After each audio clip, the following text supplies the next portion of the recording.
Springer. I'm the Director of Marketing here at Dance Theater Workshop. Thank you for coming to Coffee and Conversation with Maya Cherokee and Amy Gordon.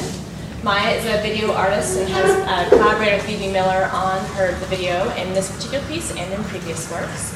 And Amy Gordon is a writer, director, and actor and did the text for this project. So I'm going to hand it off to them, and they're going to chit chat, and then we'll go from there. So now it's a tiny little group, and I know half of you. But I don't exactly know. You're supposed to be asking questions about a piece you haven't seen. So let's tell you a little bit how it got made. There is an animator, a video artist, a text person, a lighting designer, a composer, a choreographer, and all these dancers. So there are a lot of cooks in this room. And the room happened over 2 years. 2 years in many locations with shifting amounts of population. However many of us could show up at any given time showed up. Bebe had this kind of initial impulse. She tells this story frequently, so I'm not going to tell it as well as her. But the story is that she was driving to Dayton. She was making a piece there, and it wasn't going that well that week or that day. And she was driving there in distress, in gray, yucky weather, and she drives the drive all the time, and it's very flat, and there's nothing there, and it's very boring, and she was feeling bad about everything. And there was classical music playing on the radio, and suddenly the music kind of hit this particular crescendo, and a whole flock of birds rose up out of the field, and it all happened in perfect timing, and then it was gone, and she was still driving the ugly drive, and it had been beautiful, and then it disappeared. So there was this idea behind the piece that was sort of about necessary beauty, but also about the kind of interstitial nature of it, how it happens kind of in between stuff and you don't get to keep it. And the whole nature of things that you don't totally understand, but you see kind of overhear or oversee from a distance, and you engage with them and want to keep them, but you can't. So then we all sat in a room and somehow tried to figure out this almost impossible thing, which was how to make something that isn't keepable, isn't tangible, isn't ours, and is actually happening not near us, which was in fact extremely difficult. And for me personally, as the text person, I think originally, and I've said this to Bebe, so I can say it to you, she wanted me to write like a short story that would sort of do that.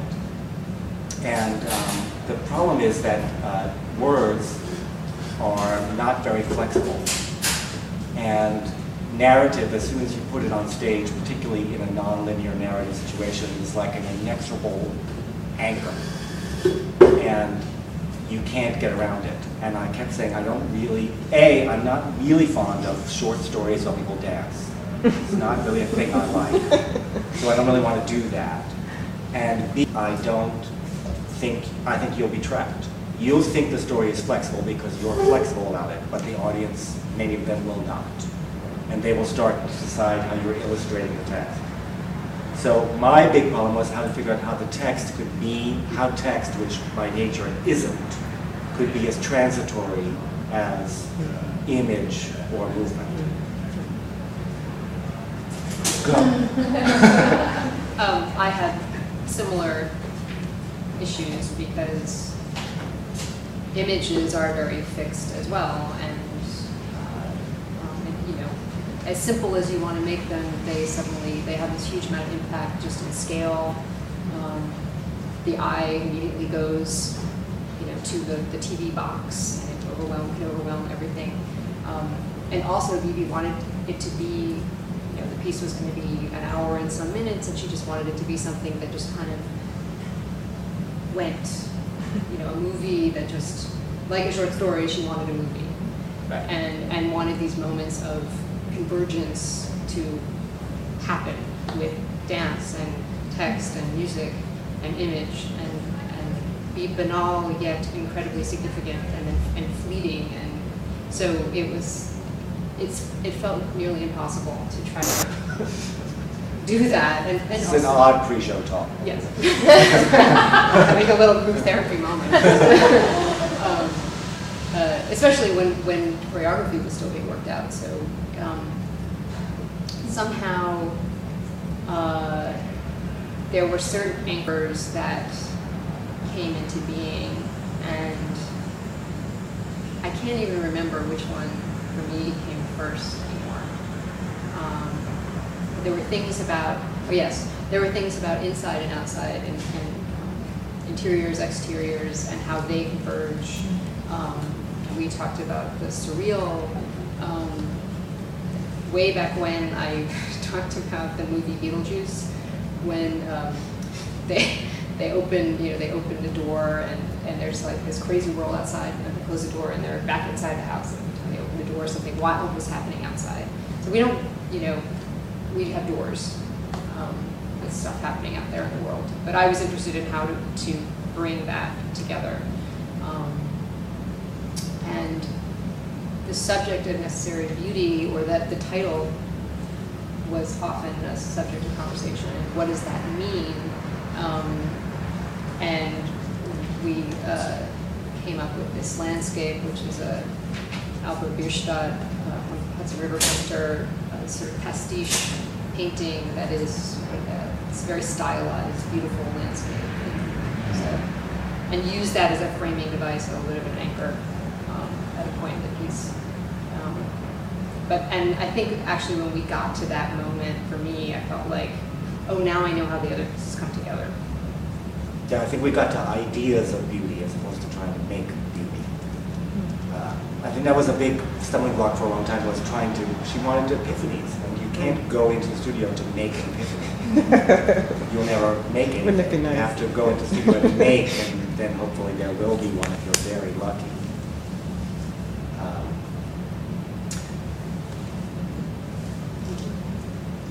You ask a question anytime you want to ask a question. How did your collaboration affect each? How did your doing the impossible affect your doing the impossible? Well, actually, I mean, I felt like there's this series of portraits right in the middle of the piece that had with text overlaid, and I feel like that's a little breakout moment for me. In fact, I would like to run with it on another project, but I felt like that was a place where text and image could live together. Well, there was this moment, so I was having my problem, and we were in discussion about my problem all the time, and I was, of course, I think we were each seeing each other's medium as full of liberty and our own medium as not. So I was seeing image as full of liberty because it seemed to me that an incredibly gorgeous resonant image could come up and go away, and I would go right in when it came up, and I would let it go when it went, and I didn't think words would do it. So I was trying to figure out how words would do it, and one of the things that I came to at some point was I didn't understand what the role of fiction would be at all in it. Why would there be? The dancers weren't pretending to be other people. Why would I pretend that they were? So when I got to this idea that there would be no fiction, that everything had to be about what actually happened, relate to what actually happened, that's how we kind of got to the portraits, because I started to be dealing with the actual and that kind of ricocheted back and forth, and then there was a lot of questions about being really literal about the text in the video, being really literal about the video and the text, or not. And in a way, what Bebe really likes, to tell the truth, is Bebe really likes you to make, you may remember this, likes you to make as many versions of your ideas as you possibly can, so she can choose right at the end. That's what. That's really her system, and that I did say to her at some point, "Oh, I'm not doing that, Bebe. I'm going to make the thing I'm making quietly, and I'm going to feed it to you as I'm ready." And I think both of us ended up. I mean, you worked on the previous project, and there was a lot more, I think, making and then choosing. And in this process, there was a lot of things came really late. Really late. Hey, honey. And at some point I felt like I was just sort of standing up for Like, I want this thing to be in it. Like, this thing has meaning, and it should be there. And even though it, you know, I think it was, I didn't feel like I had to convince her, but maybe I did have to convince her that it was necessary. Well, it's also hard because she's in it. Nightmare, right? And what we discovered pretty early on is that with so many elements, there was very little flexibility. Like if this element and this element and this element were like that, it was really good. And if they were like that, it was awful. Mm-hmm. And just the tiniest. Did everyone get that same sense? Her less, because she kept being in it, but the dramaturg Talvin, who is sort of her outside eye and the center of the storm, would sort of the three of us very much we spent a lot of time all day. We would be in the room pretty much all day. We would make in the room. I would write in the room, or everything was happening in the room. I rarely would go and work somewhere else than there, and I was in the room for months. Where's there? The route there was the Cranard Center in Illinois, and a lot at the Web Center in Ohio. But both places, we did months in both places. Paid Don't by like the months. word or by the hour? Day. Day. There she is. Hi.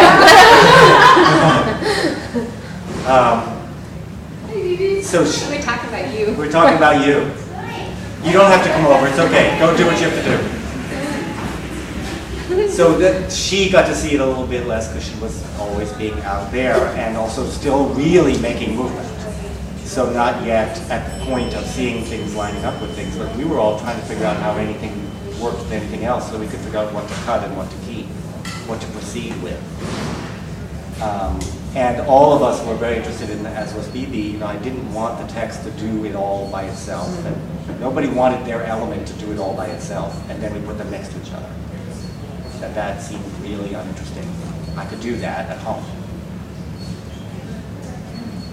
Is in the previous piece of hers that you worked on, was there language or not? There was, but not throughout, and just one.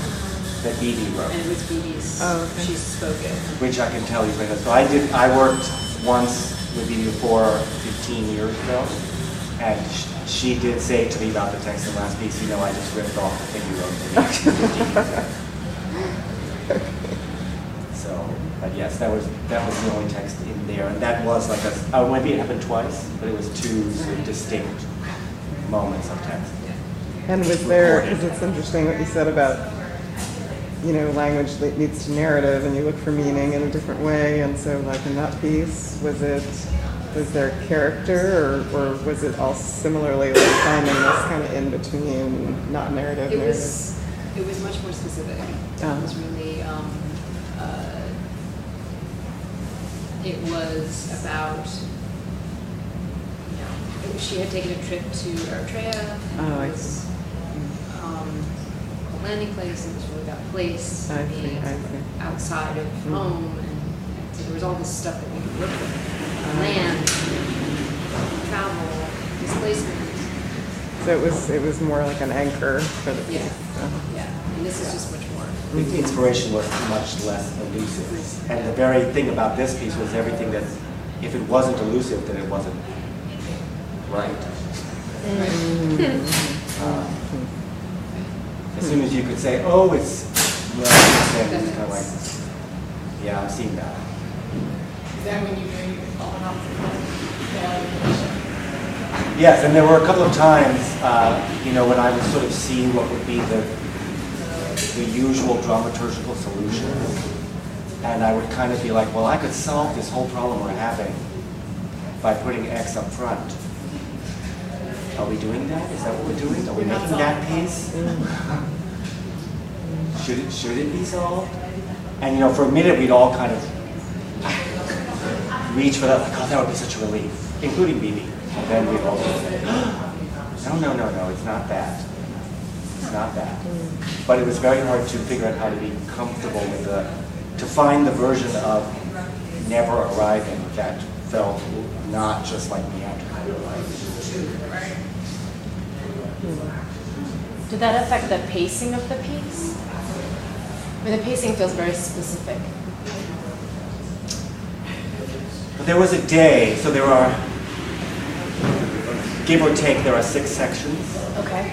And there was a day very late that we had once floated the idea of 4 suites. There was this idea it was going to be continuous.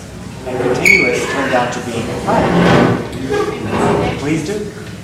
Continuous, of course, was like epic and seemed insurmountable and impenetrable. Because you kept being, but it's supposed to go on and go on. So then it got floated this idea of 4 suites, and then that got abandoned. And then there was also a very late, the second to last residency, which means like 3 weeks before we opened.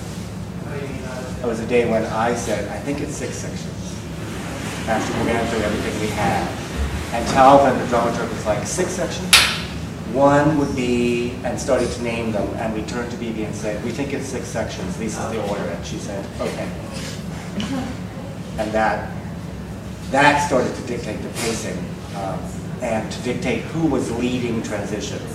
Animation, video, text, lights, or movement. And we experienced those 6 sections, or not exactly? You could think that there were 7 or 8, or you could think that there were 5, depending on how you think. I think you would think that there are sections. I'm not sure what your number might be. Because it started to do that a little bit. But that helped a lot, because then we began to say, not in a story way, this section does this, but in this section we've sort of looked at this, so now what are we going to look at here? How is that, as a writer, how is that, this process versus something more narrative? Is there like, is it more satisfying if you have some character or some arc to draw, or is it more like this kind of more, almost like environmental writing in a way? Well, I have an attraction to the interstitial as the main event on stage. I kind of like that. I like it when everything that really dramatic happens off stage and you see all the moments between, even in a play. It's a problem because it's not considered very dramatic, but I like it. So it wasn't that it was more satisfying. What was actually hard, I mean, you'll hear that what I ended up doing to a certain degree was not writing. What I ended up doing was setting up a situation in which the dancers would speak on certain things I wanted them to talk about, and then it was highly edited. And then we used that, and at the very end you sort of hear how that happened. Do you not want to give that away? So you hear I interviewed them while I interviewed. So I hate the voice of God when people are dancing. So I interviewed them in the space. They had to do a phrase that they could do over and over and over again while talking. And there was a boom mic. And I interviewed them while they danced continuously with a set series of questions. I did one dancer at a time. And then I highly edited the interviews, took myself out entirely, so that you don't exactly know what their response is. And so like the video, what I was trying to go for is that these sort of images they call up arrive. A gray suit jacket, her clunky high-heeled shoes. We don't know what that is. It's an image. It makes you think of her, him, who's the her, who wears suit jackets? Daddy. What is that? And the answers get longer and longer. You get to have more and more of them. And I also, if they were too directive, like too clear, they're very edited. Like I would insert and rearrange hemming and hawing and meandering so they would be more environmental and less story. And at the very end, you hear the questions. So I ended up not doing a lot of writing, a lot of curating words. Yeah, I think that what wound up happening is that we reveal things by taking away, like we reveal ones by stripping. And I felt like I was doing that with productions as well, like deleting. Yeah, so it became a rule at some point when we didn't know what to do. One rule was half of whatever it is you were interested in was the thing that should happen. Whatever, if the inciting impulse was blah, blah, blah through the window, show the room in the window and nothing through the window. If the question and answer was good, get rid of the question. If it was all kind of about somehow the mysterious half of something that would conjure it as opposed to just name it. I see stable images there. You say something also about animation. Everything moves. I mean, there's animation is just a different technical thing than video. So there's animation and video that is merged together. So almost every section has an element of video and animation together. So, and they're difficult to distinguish from each other. So like the painting comes up, but then the painting moves. So it was a video, it's an image, and then it's an animated image. But there's also moving video, which isn't animated. How did you, I mean, you did the video and your counterpoint is animation. You did the text, and then Yoda's also live music. Were you working in tandem with your counterpart, if you will? Doppelganger. Yeah, or how did that? You answer and then I'll answer. Well, the thing is with video and animation being very flexible, they also take hours and hours to produce. So I spend many, many hours in a lab with the animator, working on separate computers, and trying to find a common language. And we would try to storyboard what we were doing. And we failed over and over again, and then we would and argued many times about what we thought we were doing. And it was, I found that because animation, just to make a 2-minute animated movie takes 20 hours to render. So when I asked her to make it longer, I was constantly saying, make it longer, make it slower, longer, slower, longer, slower. And that, you'd get into, that would take 2 days to do. So that was a very frustrating thing to deal with. I mean, I think we got there eventually, but we could have used, another month to fully develop the final end product. And I was just very lucky with Albert Matthias, the composer. So he was also in the room very early on, and he was always there improvising, making music. Most of it is sampled or recorded stuff that he's manipulating. And he was doing it to the very beginning, and I saw him, and I was sort of like, well, if I ever want to hear what I'm doing before we get to the theater, don't I need him? He's the one. So I just need him to be my friend. And I just went over to him by the end of the first week, and was sort of like, hi. And I ended up editing all the tapes with him. All the interview scores are edited with him, which is great because he would also have kind of knowledge of how we could bump something up so we could hear it better, take something down, insert extra size or laughs or sample stuff or loop it. And we worked really quite closely together in terms of, I know you want your music to do that, but I need to hear this sentence better, and we negotiated balance. Really, we had an easy time with each other. It was the easiest part. And he was very gracious from the beginning. Any other questions? I know it's hard. What are you going to ask? What's the next step? Is it finished, or is there 4 weeks?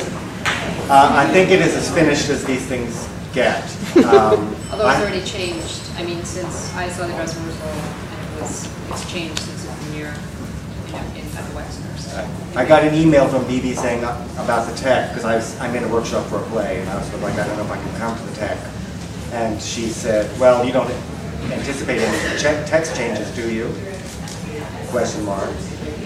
No, I don't think so, unless you've done something really different. So I haven't seen it here yet. I'll see it tomorrow night, but I assume that how they inhabit it is going to continue to change, but the outer walls will stay where they are. Just because there's some new faces around the room, I just want to make sure that you all know who you're listening to. This is Aang Gordon. He was the writer for the piece. He's a director, actor, and writer.